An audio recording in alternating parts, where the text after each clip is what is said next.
गगनचर प्रवाह पावितस्तरे कलेवलम्ब्य लम्बिताम्बुजं कृतं कपालिका ढमढमढमन्निनादमड्डमर्वयुच्चकार चण्डताण्डवं तनोतु नः Shiv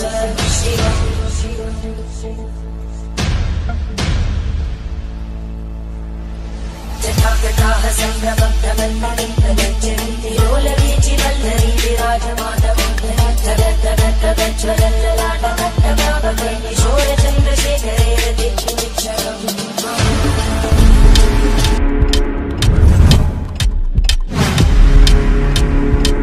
hello guys, welcome back to my channel. আমি সুস্মিতা হাজির হয়েছি আবারও নতুন একটা ব্লগ ভিডিও নিয়ে। তো দুজনে মিলে সকাল সকাল রেডি হয়ে গেছি, তার সঙ্গে কাকার ছেলেকে নিয়ে আমরা বেরিয়ে পড়েছি নবাবহাটের 109টি শিব মন্দিরে। তো চলো, তার আগে বাইরের যে ভিউগুলো আছে সেইগুলো ভাবলাম তোমাদের কাছে আগে শেয়ার করি। তো বাইরে হরগৌরী, তারপর নটরাজ, তারপর হচ্ছে ত্রিদেব। তো কেমন আছো তোমরা? আশা করছি আমরা তো ভীষণই ভালো আছি, আশা করছি তোমরাও ভীষণই ভালো আছো। তো বর্ধমানে আসা মানে গন্তব্য তো তোমাদের কাছে শেয়ার করলাম, কিন্তু এসে তারপর কি ভিডিও করলাম সেগুলো তো তোমাদের কাছে শেয়ার করা হয়নি। তো দেখো, প্রথমেই চলে এসেছি, মানে প্রথম ভিডিওটাই আমি দিলাম 109টা শিব মন্দিরের। তারপর সিদ্ধেশ্বরীর মার ভিডিও রয়েছে, তারপর এখানকার জুওলজিক্যাল পার্কের ভিডিও তোমাদের কাছে শেয়ার করব। তো প্রথমেই আগে বাবাকে দিয়ে শুরু করলাম। তো এই মন্দিরের একটা পৌরাণিক ইতিহাস আছে, তোমরা জানো কি না আমি জানি না, তবে অবশ্যই আমি তোমাদের এই ইতিহাসটা শেয়ার করব। তো চলো আগে তোমাদের চারিদিকটা একটু ঘুরে দেখাই, তারপর আবার ইতিহাসটা তোমাদের কাছে শেয়ার করব। তো দেখো, প্রথমেই আমার এই জায়গাটা ভীষণ ভালো লাগলো, তো ভাবলাম আগে এই জায়গাটার ভিডিও তোমাদের কাছে শেয়ার করি। অসম্ভব সুন্দর, এবং সকাল সকাল যেহেতু চলে এসেছিলাম, কিন্তু পুজো দেব বলে আসিনি, কিন্তু এসে এতটাই ভালো লাগছিল। তো এদেরকে ঠাকুরগুলোকে প্রণাম করলাম, সবকটা শিবলিঙ্গই ঘুরে দেখেছি, সত্যি মনটা না একদমই ভরে যায়। তো এখানে অনেক কিছুই লেখা আছে, তো এখানে ইতিহাস থেকে আমি তোমাদেরকে যে ইতিহাসটা বলবো আশা করছি তোমরা সবাই জানো, আর যারা বর্ধমানবাসী তারা তো অবশ্যই জানবে। তো চলো আগে তোমাদের কাছে ইতিহাসটা বর্ণিত করি, তারপর তোমাদের কাছে। মহারানী বিষণ কুমারী বর্ধমানে নবাবহাটে 108 শিব মন্দির প্রতিষ্ঠার এক দীর্ঘ ইতিহাস আছে। এই মন্দির নির্মাণ শুরু হয়েছিল 1788 খ্রিস্টাব্দে, শেষ হয়েছিল 1790 খ্রিস্টাব্দে। সেই সময় বর্ধমান সংলগ্ন নবাবহাট এলাকায় মহামারী দেখা দিয়েছিল, বহু মানুষের মৃত্যু হয়েছিল। স্বজনদের হারিয়ে শোকে মুহ্যমান হয়ে গিয়েছিল ওই এলাকা বাসিন্দারা। এলাকায় মন্দির গড়ে বাসিন্দাদের ঈশ্বরমুখী করে তাদের শোক ভোলাতে চেয়েছিলেন বর্ধমানে মহারানীমা। এই থেকেই নবাবহাটে এই 108 শিব মন্দির গড়ে তোলেন তিনি। মহা আড়ম্বরে এই মন্দির প্রতিষ্ঠা করা হয়। জপমালার আদলে 108টি এবং অতিরিক্ত আরও একটি, মোট 109টি স্থাপত্যকে গেঁথে প্রতিষ্ঠা করা হয় এই মন্দির। এই মন্দিরমালায় বর্ধমানে এক অনন্য শিল্পকীর্তি। এই 109তম মন্দির প্রতিষ্ঠার সময় সেখানে লক্ষ সাধুর উপস্থিত ঘটেছিল।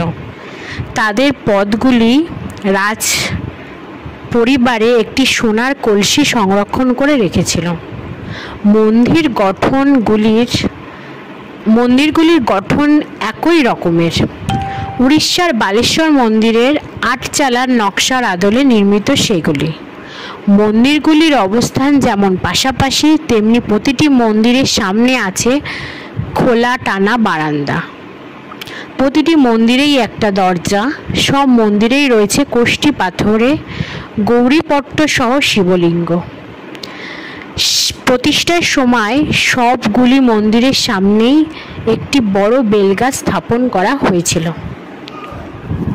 আশা করছি তোমরা সবাই ইতিহাসটা জানো, হয়তো বিশেষ করে বর্ধমানবাসী তো জানোই।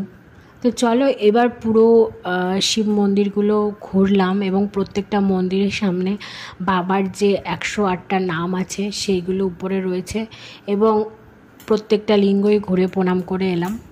তো এইবার চলো এখানের মানে ভিউটা তোমরা দেখো, আশা করছি ভালো লাগবে।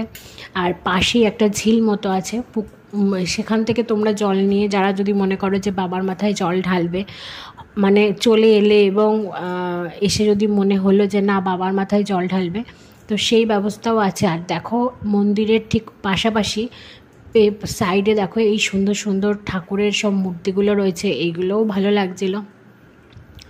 তো দেখো এখানের আবারও তোমাদেরকে মন্দিরগুলো ঘুরে দেখালাম, যেহেতু এক সাইড ঘুরে দেখিয়েছি। তারপরে দেখো এই পাশে ফুল টুল দিয়ে দেখো ওই পাশে ঝিল দেখা যাচ্ছে, অনেকে ওখান থেকে জল নিয়েও বাবার মাথায় জল ঢালে। আর দেখো এখানকার ভিউগুলো সুন্দর লাগলো, তো ভাবলাম তোমাদের কাছে একটু শেয়ার করাই যাক। তো তোমরা দেখতে থাকো, আশা করছি তোমাদের ভালো লাগবে। তো তোমরা কে কে এসেছো বর্ধমানের 108 মন্দিরে? যেহেতু 109টা মন্দির মানে 109টা শিবলিঙ্গ, তো আর একটা লিঙ্গ অনেকটাই দূরে রয়েছে। তো দেখো এই যে সেই ঝিলটা যেখান থেকে সবাই জল নিয়ে বাবার মাথায় ঢালে, তো দেখো কি সুন্দর দেখতে লাগছে ঝিলের পাশটাতে। পুরো ঘুরে তোমাদেরকে দেখালাম, যেন সব মন্দিরগুলো রয়েছে পরপর সাজানো, অসাধারণ লাগছে। আর সকালবেলায় দেখো তোমাদেরকে পুরো ঘুরেই দেখালাম, অসাধারণ লাগছে। তো তোমরা কে কে এসেছো অবশ্যই আমাকে কমেন্ট বক্সে জানিও। আমি অনেকের ভিডিও, আর তার থেকে বড় কথা আমি এখানকার মানে 108 শিব মন্দিরের ভিডিও দেখেছি মোবাইলে, মানে ইউটিউবে দেখেছি। তো আমার আসার বড্ড ইচ্ছা ছিল, যদি কোনো দিন বর্ধমানে আসবো তো শিব মন্দিরে আসবো না এটা হতেই পারে না। তো এসেছি, আর আমার সত্যি সবথেকে বড় কথা হচ্ছে বাবা যদি ডাকে তাহলে তোমার আসতেই হবে। তো আমার ডাক পড়েছে তাই আমি চলে এসেছি। আসবো করতে করতে বিগত 8 বছর তো আর আসতে পারলাম না।